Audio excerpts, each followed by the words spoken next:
So I'm pretty sure everybody has watched Game 1 of the NBA Finals so far, and you pretty much saw that the Warriors won by 22 points. Yeah, it's a very depressing day for true NBA fans. It was a very dark night. Mainly because yesterday, you were actually able to see what the effect of Kevin Durant did, and how that completely shifted the balance of the NBA towards the Warriors side. This is what people have been talking about all season long. When you have a 73-win team and you replace Harrison Barnes with Kevin Durant, what do you expect to happen? And every time I mention this, people always bring up, oh, but LeBron James did the same thing. No, he didn't. What LeBron did is exactly what the Boston Celtics did. They formed a super team. What Kevin Durant did is he joined a super team. Not just any super team, a 73-9 super team that was just in the finals 2 times in a row and has won one of those finals. So he basically just hopped on the bandwagon. When you join a super team, it's no longer a super team, it's a super like duper team. And I understand people are going to be saying, you know, you're just salty and all that garbage stuff that people say whenever somebody loses. But you know, if you're a fan of the NBA, and not just a fan of, because I only became a LeBron fan majorly because of what the Warriors are doing. I really don't like the Warriors because I think that they're very bad for the NBA. That's just my opinion, and I got facts to prove it, but I just think that they're very bad for the NBA, and I just don't like them. But that doesn't move from the fact that they're very talented. And that's one of the biggest problems that I have with the move that Kevin Durant did. And I'm going to get into the Game 1 soon, but I just want to mention this. When Kevin Durant made that move, that affected the entire NBA. Because what happens now is owners of teams start to think, you know what? We're never going to get past this team. We're never going to win. We might as well just tank and try to get first-round picks until this dynasty's over. And players like Chris Paul, you know what? I'm not going to go to the Spurs, because if I go to the Spurs, we're not going to get past these Golden State Warriors. Which is why the Cavs beating the Warriors this year would be the greatest thing to ever happen in NBA history. And not just because I don't like the Warriors. Think about it this way. How uncompetitive would the league be if the Warriors are to win? Owners wouldn't think that they can ever win, so they're not even gonna attempt to get free agents that want a lot of money. They're just gonna be tanking, getting first-round picks, and then trying to draft the best player that they can get. Players who actually have somewhat of competitiveness aren't gonna try to, you know, kind of form a super team like what LeBron and the Boston Celtics did. They're just gonna sit back and just take the money that they can get, because they know that no matter what they do, they can't compete with this Warriors team. If the Warriors were to lose to the Cavs, what happens to the league is owners start saying, you know what, maybe I should try and go get this player. Maybe the money would be worth it. And players start saying, you know, like Chris Paul, maybe I should go join the Spurs because, hey, it looks like they're beatable. When you think about the 80s Boston Celtics and LA Lakers, yeah, there were 2 super teams, but at least it was competitive. Right here, I laugh when people say this is a trilogy. This is not a trilogy. A trilogy would be if it was the same 2 teams that versed 3 times in a row. This is not the same 2 teams. The Warriors just added Kevin Durant. That is not the same team. You just added the second best player in the NBA and possibly one of the greatest scorers of all time. That's not a trilogy. You're starting a whole new saga. This is just, okay, you know what? We can't beat you guys, so let's just go get the best players so that you guys have no chance against us. And I never really wanted to bring this up, but it's just irritating seeing people on Twitter or social media, whatever, who are the same people that were trashing LeBron for joining Miami Heat and forming Super Team, who are now on Kevin Durant's side because he's beating LeBron. So it's basically, you never hated him because he joined Miami, but you say that you hated him because he joined Miami, yet you're on Kevin Durant's side because he joined a super team and now he's beating LeBron. So what you're telling me is that it's just a personal thing. You just don't like LeBron. And I'm okay with that. I hate a lot of players. But you just gotta understand that Kevin Durant's move is terrible for the league, terrible for the NBA. The whole competitive spirit, the competitive league that we used to know is just gone. It's just shifted onto one team. And don't tell me that the Cleveland Cavaliers have 3 All-Stars in it. They only have LeBron and Kyrie. Okay, that's it. Kevin Love, he was an All-Star, but he didn't deserve it. I mean, there are plenty of people that I could have named that could have went into the All-Star game before him. And he got injured. He didn't really make it. So he's basically a reserve that should have probably not even been a reserve. Kevin Love is like the Chris Bosh of the Miami Heat. And when it comes finals time, sure, he played good yesterday because of all those boards that he grabbed. But he missed a lot of wide open shots. So did Kyle Korver. So did Darren Williams. Tristan Thompson played awful. It's just chaotic. And speaking of Game 1 of the NBA Finals, I know I just went on that huge rant just now, but people are kind of overreacting. They're overreacting to this Warriors win. They're overreacting to what Kevin Durant did and how much points he put up. They're just overreacting and being like thoughtless because of the moment.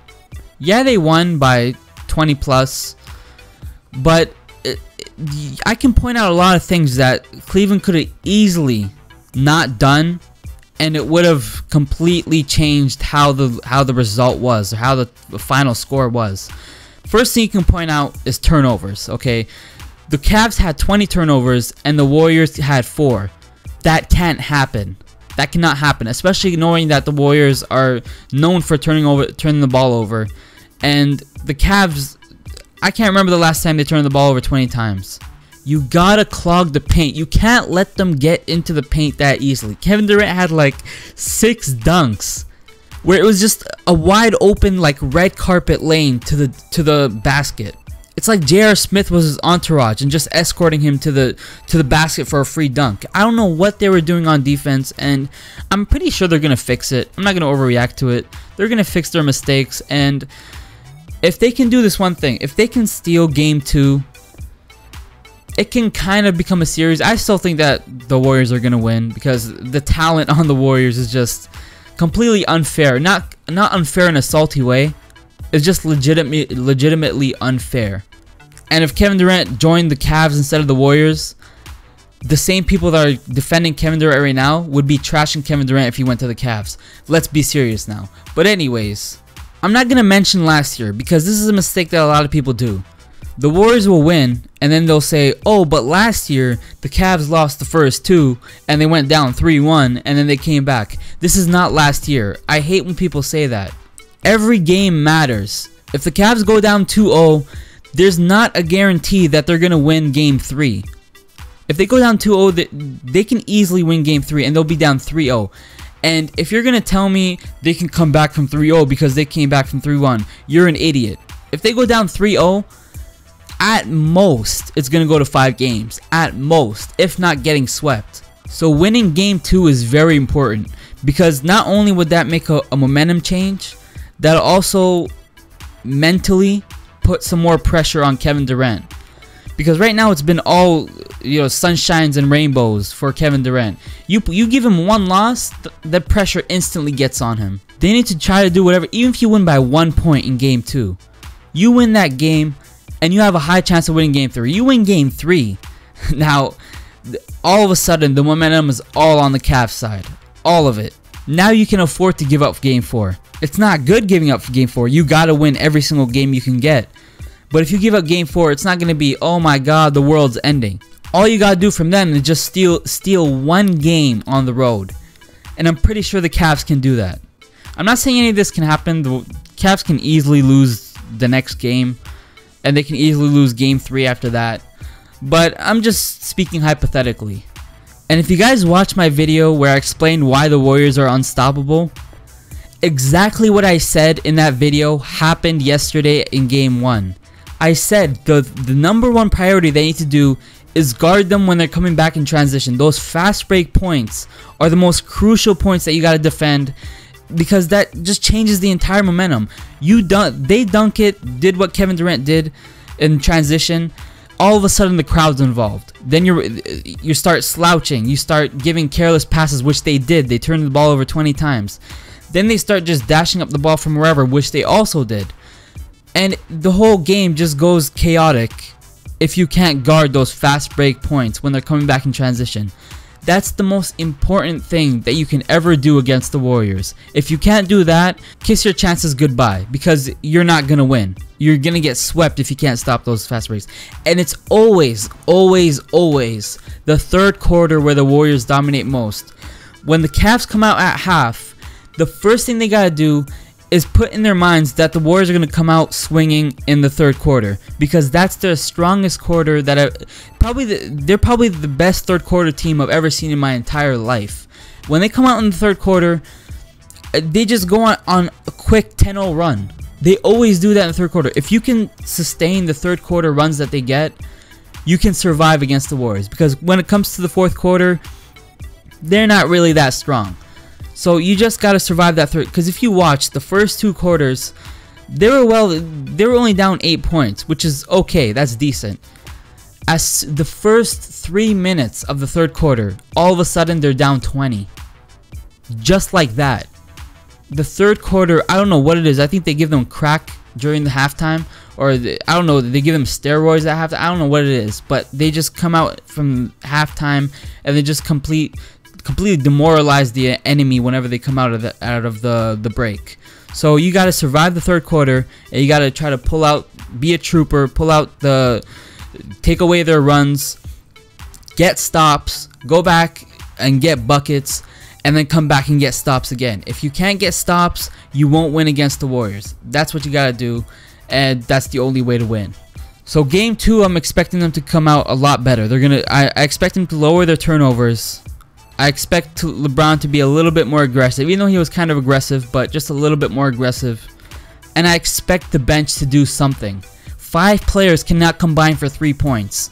That can't happen, especially 5 of your most important bench and 1 starter cannot equal 3 points. That just can't happen. That's disaster. Your bench has to step up. Your stars you can't be top heavy, as LeBron said. That won't happen in the finals. You'll just lose easily. You'll get waxed. Kyle Korver needs to start hitting threes. Tristan Thompson needs to start grabbing offensive rebounds. Darren Williams needs to start being a playmaker that he's supposed to be and drive in and stop dashing up threes. Use your damn legs. You got legs. Jump. Use your legs when you're shooting. Why are you it looks like you're shooting a free throw from the 3-point line. Jump up. Darren Williams, I don't know what it is. I think he's like 50 years old now. He can't jump when he's shooting. Use your legs, man. That's the most important thing when you're shooting. Listen from Kyle Korver. He knows that stuff. And Kyle Korver, as I said, you need to make your threes, bro. You came into this team to make threes, and you can't do that. When you're wide open 3 times, Tristan Thompson, you can't grab an offensive rebound, and that's your only job. That's your only job. Nobody cares about you getting buckets. Your only job is grabbing rebounds, and you can't do that crap. And J.R. Smith, oh my lord. First of all, you only scored 3 points, and that was the first bucket of the entire game. And you can't play defense. You gave Kevin Durant like 3 wide open to the lane dunks. If you're not gonna play good, just tell Tyronn Lue to sub you out. Speaking of Tyronn Lue, I was gonna end the video there, but I just remember Tyronn Lue, and I gotta get this out of my chest. You got 2 young athletic players on your damn bench. Derek Williams and DeAndre Liggins. Derek Williams is like 23 years old. He's athletic, he can play defense, and he can give you energy off the bench. Why the hell are you not playing him? DeAndre Liggins. This dude, in the Christmas Day game, this dude locked up Curry. And you won't play him for a single second? I don't even know if he's still on the team. I don't even see him on the bench anymore. I don't know what the hell they did to him. But how do you not play these guys? Especially Derek Williams. You don't give him 1 single minute? You put in Richard Jefferson, who's like walking on crutches right now. This dude, he can't do anything right now. He got like a couple points, but he can't do anything. Okay, you got to put in Derek Williams. You got to try them out. If he's not good, just give him 3 solid minutes. If he's not good, take him out, put Richard Jefferson back in. Just try out Derek Williams. I guarantee you'll be happy. Because he can play defense, he's got the legs, he's still young, he's got energy, he's got athleticism, he'll bring energy off the bench, and he'll bring momentum. You know, and I would even put Dante Jones, to be honest, because Dante Jones is a good trash talker. He can get in the Warriors' heads. He'll give you some energy off the bench as well. Test out these dudes, man. Tyronn Lue really needs to start testing. You had game 1, which was a perfect opportunity to test out these players. You were down 20 near the end of the 3rd quarter. Put them in and just try them out. That was the best opportunity you can possibly have. Now you can't test them, because now you don't know if you're gonna go down 20. Now you don't know if you're gonna be up 20, so you can't test them anymore. So you basically just blew an opportunity to try out the players that you had on your bench. That's a huge rookie mistake. Even though he's not really a rookie, he's a sophomore now, but that was a huge mistake. So anyways, I've been talking too much, man. My tongue is getting tired. How does your tongue get tired? But hopefully the Cavs can win game 2. And as I said, they just gotta lower the turnovers, start playing with some heart, stop being little sissies, okay? Well, thank you guys for watching the video. Hopefully the next video will be more happy. And I'll see you guys probably the day after game 2. Bye-bye.